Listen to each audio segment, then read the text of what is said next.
Good morning, ladies and gentlemen. Again, this is Jala Cooper, manager for the Cooper Greenhouse. That sounds funny. Well, anyway, just want to get you back on, to where we left the greenhouse the last time when I had one of these videos. Anyway, last year around this time, I started to build this greenhouse. I had a little one that I tried to demolish and get this one built. But as I can say, it's October 13th today,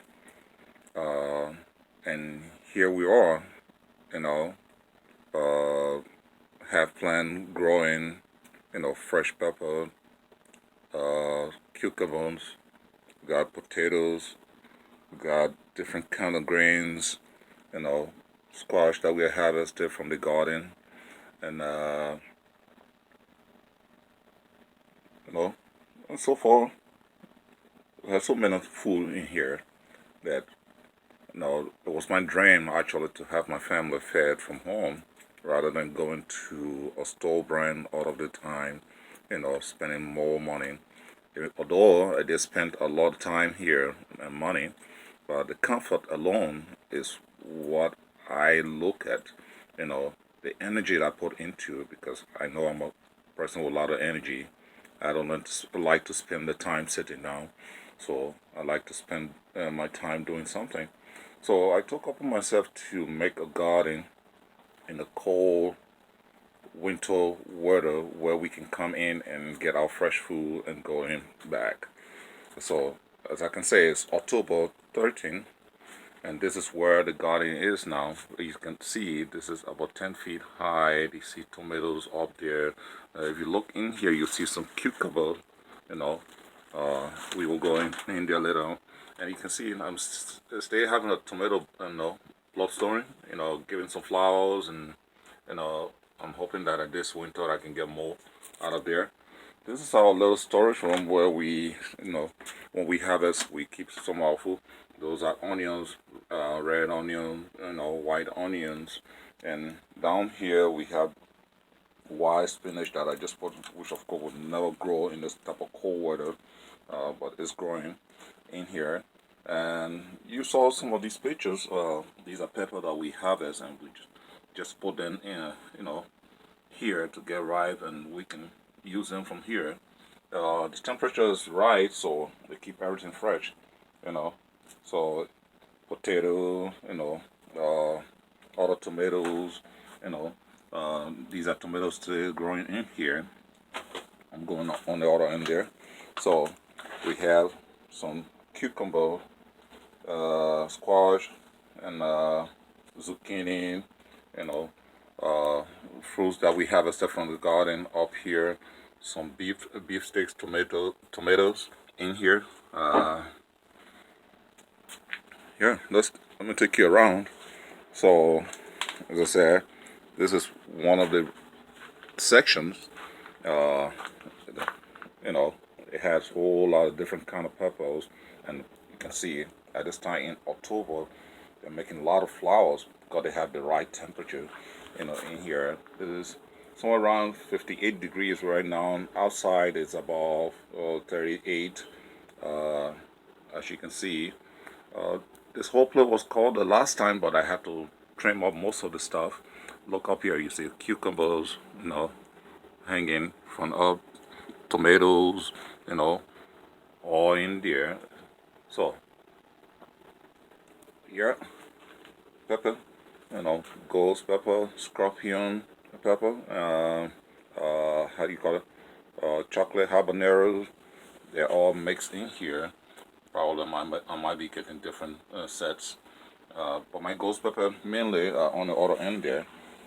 This is my back area. I just sealed it up. It's a glass that I put in there, but you want to close it so you don't. And this is a different kind of eggplant, which is very hard to grow here in Africa. We call it beta ball, and as you can see, stay making flowers, and we harvested a lot of these, and we have more of these in our freezer.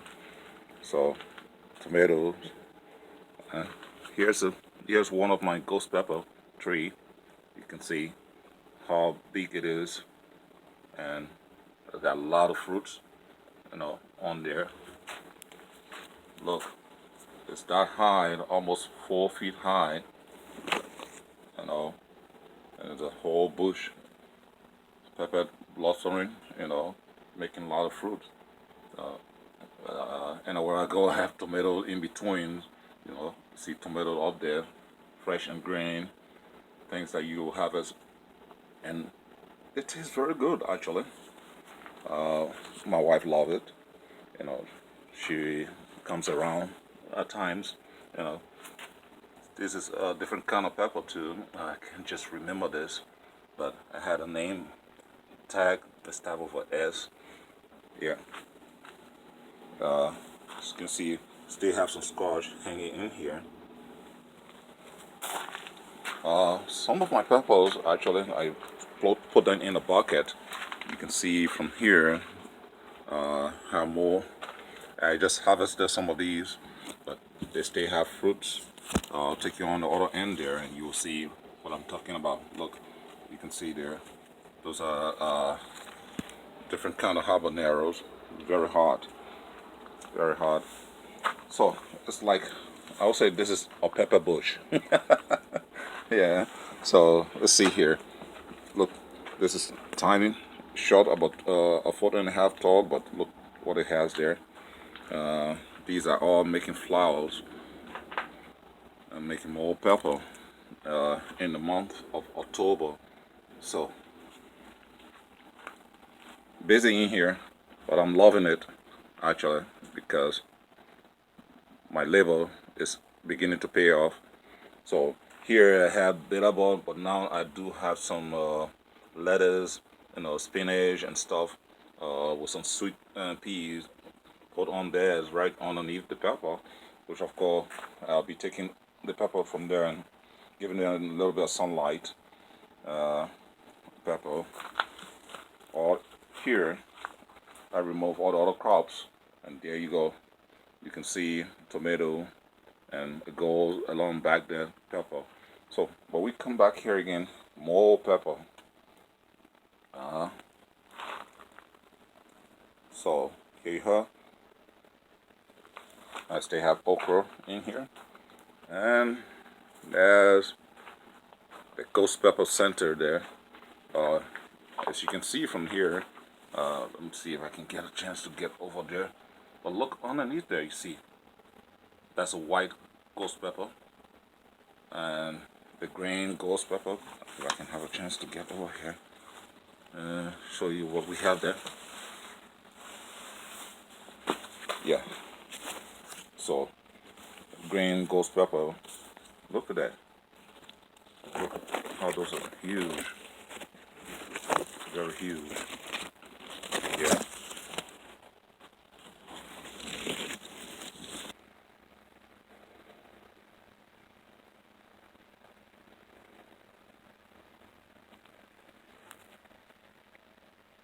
All right, continuing.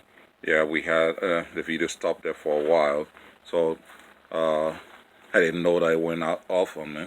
So here we have our habaneros. We have those. We just harvested all of these. And we still have more on the tree. Getting ripe. We try to keep them on the tree so that they can get ripe. Ready. They have more taste, and they got flavor when you keep it on the tree and get ripe. Rather than harvesting and putting it down. The flavor is more richer than what you have, green and put on the table to get ripe. So let me take you back. I don't know if we got it recorded, but this is my ghost pepper area.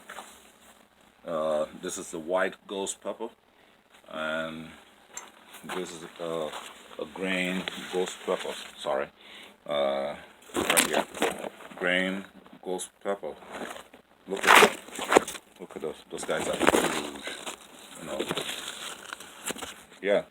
And when you come in here, it smells so nice. The pepper flavor is just in here. As I said, we have we have bell pepper, bell pepper, bell pepper. These are the red bell pepper, and these are the yellow type. Uh, like this one I got, I don't know the name, but it tastes sweeter and spicier, not too hot. But it's just nice, and you can just eat, harvest it and eat it like that. It tastes very good. The other kind that is getting ripe, no, eggplant. Some of the eggplant that we left, we just harvested those eggplants, but we still have one or two on the tree. The white sweet eggplant, this you can harvest from the tree and just wash it. You can chew on it. It tastes very good, bittersweet. Not too bitter actually. Some of my jalapeno hiding underneath here. Yeah. Jalapenos in there. So as you can see, we have more going on in this place here. Just trying to do the best we can to be sustainable. You know, I think most people are going this route now, trying to grow their own food rather than depending on store brand. It might cost you a little bit, but if you endure it, you have more. And I have some of the mini eggplants. They on, making flowers. You know, so I see more pepper up there. So we eat a lot of pepper, and that's why we grow more. Yeah. So, yeah, taking you on the tour in the Cooper's greenhouse. Again, if you like this video, please subscribe, and we will be coming up with more and tell you how you can grow your food in this very cold weather in the Spokane region. As you can see, I got potato. I'm experimenting here to see how this will grow during this winter. Yeah, different kind of peppers. But one mistake that I made, I hope next year I'll be able to take control or have somebody who knows some of the peppers that to come and help me identify it. A friend of mine gave me these seeds. He know more, but I'm trying to get him to come around and see if we can talk about this. Great job. Yeah. Nice time in here in the Cooper greenhouse. The man cave. I think we have somebody trying to open the door here. Yeah, open. Push. This is the man cave. Yeah. So after working hard, you come in the man cave and have some fun, play some music, watch TV. Yeah, cool. So at this time, I'll take you back to the garden and say, have a nice day. That's my son, Moses Cooper. He's having fun too. All right. Have a great day, and bye now.